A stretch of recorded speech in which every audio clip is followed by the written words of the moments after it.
Kasus pencabulan kembali terjadi di Aceh. Kali ini pelaku pencabulan melibatkan pemuka agama yang juga pimpinan pesantren tega melakukan pencabulan terhadap santrinya.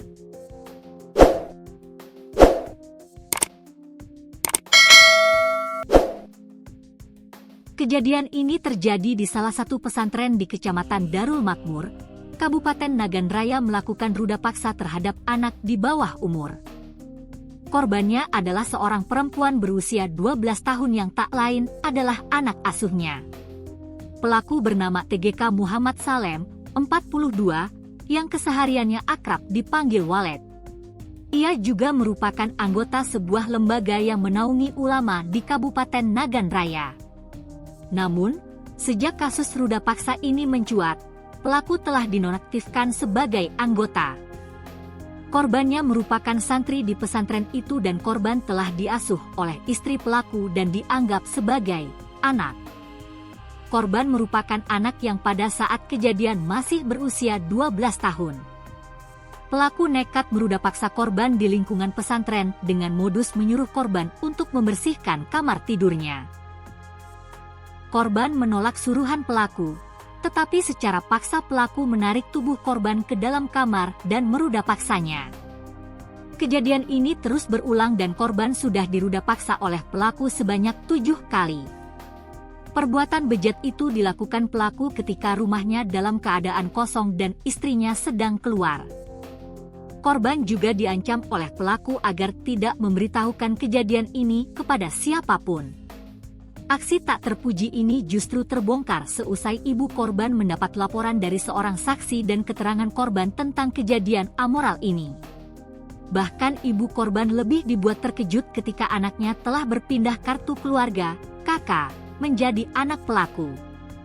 Ibu korban mengatakan, istri pelaku telah meminta agar korban menjadi anaknya dan dibiayai sekolah dan mengajinya. Ia telah memberikan izin, tetapi untuk memasukkan nama anaknya dalam kartu keluarga pelaku, ia tidak memberikan izin. Berpindahnya nama korban ke kakak pelaku disebut untuk keperluan di sekolah. Namun, tak terima anaknya telah diruda paksa, ibu korban melaporkan kasus ini ke Mapolres Nagan Raya dan pelaku akhirnya ditangkap. Kasus ini kemudian bergulir ke meja hijau di Mahkamah Syariah Sukamakmur, Kabupaten Nagan Raya.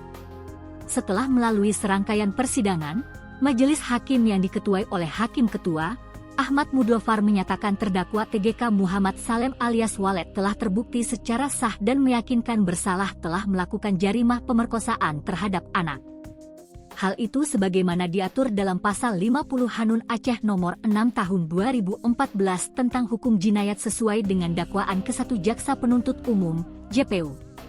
Menjatuhkan hukuman terhadap terdakwa TGK Muhammad Salem alias Walet berupa takzir penjara selama 150 bulan, vonis hakim dengan nomor putusan 8 Jan 2025 MS.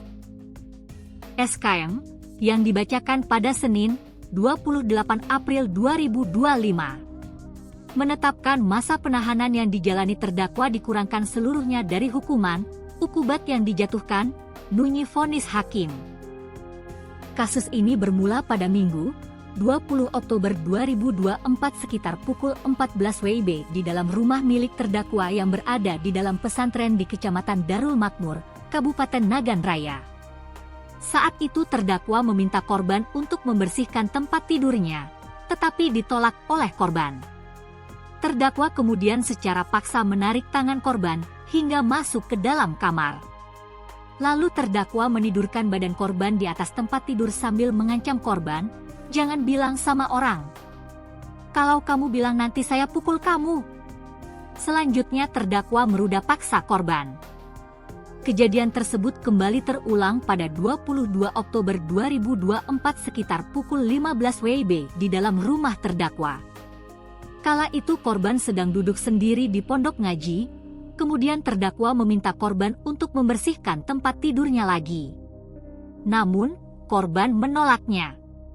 Lalu terdakwa secara paksa menarik tangan kiri korban menggunakan tangan kanannya untuk masuk ke dalam kamarnya. Terdakwa kemudian secara paksa kembali menodai korban.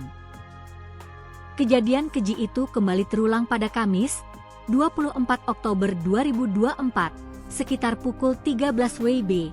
Kemudian pada Senin, 4 November 2024 sekitar pukul 16 WIB, dan Senin, 18 November 2024, sekitar pukul 12 waktu Indonesia Barat. Tak berhenti di situ, terdakwa kembali melancarkan aksinya pada Selasa, 19 November 2024, sekitar pukul 15 WIB dan Kamis, 21 November 2024, sekitar pukul 17 waktu Indonesia Barat.